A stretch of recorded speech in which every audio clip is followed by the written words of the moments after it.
Eenyutu du'aa kaasisanii? Iyesuus Kiristoosi hafuura Waaqayyo Abbaa waan ta'eef sagalee Waaqayyo Abbaa waan ta'eef humna ittiin du'ee afuun qabu waan ta'eef du'aa ka'e. Ofuma isaa du'aa ka'e hafuura Waaqayyo Abbaatiin malee ergamoota kaase miti namatu kaase miti. Dhaggeeffataa soofnaa ragaadhaan haasofnaa garabee walii laataallee haasofnaa Iyesuus ofiisaatti du'aa ka'e kan jedhu ragaa naa laadhu. Ragaa naa laadhu. Siin baasa rakkoon qabu. Du'aa ka'e. Baasii fidi. Siin baasa. Dafii fidi. Yesuus ofiisaatti du'aa ka'e kan jedhu fidi.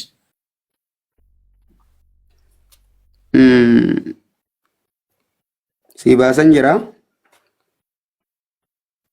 Dafi. Laasቸግር አንዴ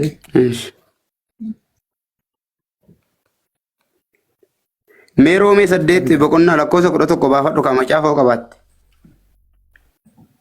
ኦኬ ዋይፋይ የለሽም እንዴ ባፋዳቱምቲ አኒሳ ሲንሲ ባሳቲ ሞቺ ባሲ አኒያ ሲንሲ ባሳቲ ባሴ ረኪኖ ሲዱብሱ ምንድነው ቢዚ ነው በዱብሲ kudha tokko irraa akkas jedha. Hafuurri Waaqayyoo inni Iyesuusin warra du'an keessaa kaase isin keessa yoo jiraate inni Kiristoosin warra du'an keessaa kaase hafuura isaa isin keessa jiraatu dhagna keessan isa dummuu hin jiraachisaa jedha. Hafuurri Waaqayyoo inni Iyesuusin warra du'an keessaa kaase isin keessa yoo jiraate. Dhaabadhu achumatti. Hafuurri Waaqayyoo inni warra du'an keessaa Yesuusin kaase. Akkasidha miti?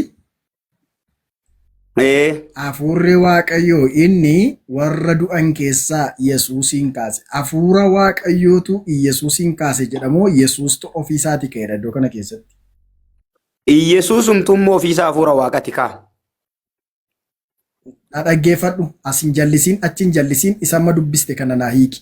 Iddoo kana keessatti hafuurri Waaqayyoo inni warra du'an keessaa Yesuusin kaase jedhamoo Yesuustu ka'e jedha. Anatti ibsa moositu naa ibsaan dhaggeeffadhettaa.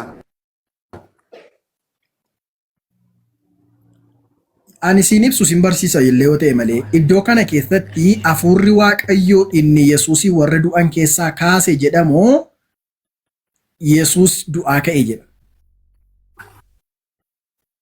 Sitti maan jedhama Yesuus Kiristoosumti ofiisaa hafuura Waaqatti siin jedhem dura si hubachiidha hafuura Waaqaaf sagalee Waaqatti siin jedhe. Kottu. Innaa hafuura Waaqatu.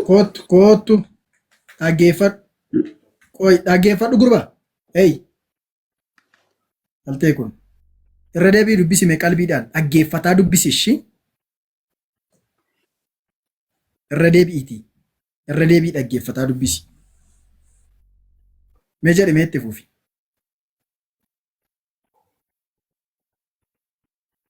Irra deebii mee itti fufi. Yaa abbaa koo.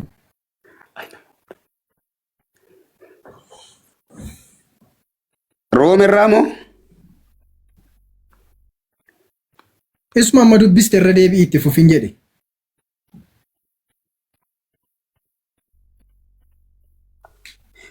Eeshi dhaggeeffadhu kaasiin dubbisa sagalee na yalaa ciccita dhiifama otoo na loluu baatte moodasneedha.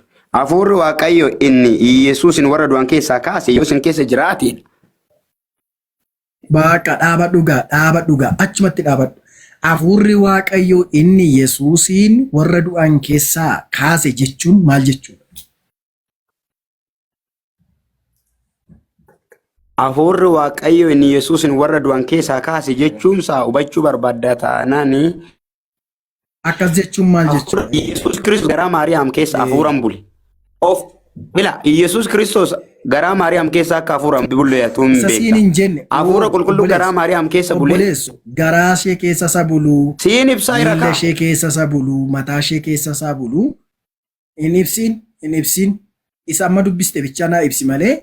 Maafan na ibsi Hafuurri Waaqayyoo inni Yesuus. Na ibsa jechuu barbaadde afaan akkamitti na qabdaatti? Atu Atuu bageeta ba Yesuus dhaggeeffadhu. Isa amma dubbafte bichaa Siin naa Abrahaarraa hafuurri Hiraam Addisuu Waaqayyo siin ibsa inni warra du'an keessaa Yesuusin kaase. Naanaa baraarra'iin isuma dubbifame kana bichaa naa hiiki. Hafuurri Waaqayyo jechuun hafuurri Waaqayyo inni warra du'an keessaa Yesuusin kaase. Isheen kun bichaan jechuun maal jechuudha? Ishumti kun bichaan maal jechuudha?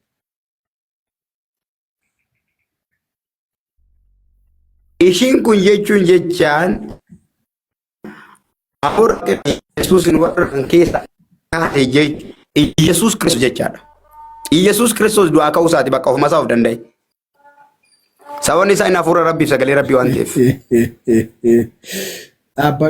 Dhaabbadhu wanta ga'aa waan ga'umsa hin qabne hin falmiin. Waan yoomuu naan galu.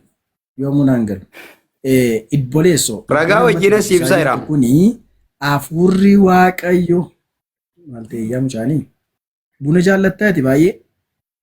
Hafuurri Waaqayyoo inni warra du'an keessaa Yesuusin kaase jechuun hafuura Waaqayyootii Yesuus ka'e moo Yesuus ofiisaatii ka'e?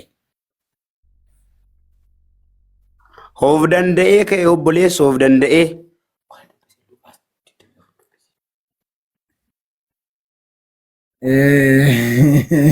Of danda'ee Yesuus du'aa ka'e kan jedhu moo ragaan haaladhu ishii? Of danda'ee Yesuus du'aa ka'e kan jedhu ragaan haaladhu. Hafuura Waaqatii kana tiksiin ammaa ragaa kee miti. Akkamansi godha. Maal eessaa walitti dhufaa? Walitti hin galu. Eessaa wal argaan? Eshi dhaqi kan ammoo dubbisi. Na dhaga'aarta miti?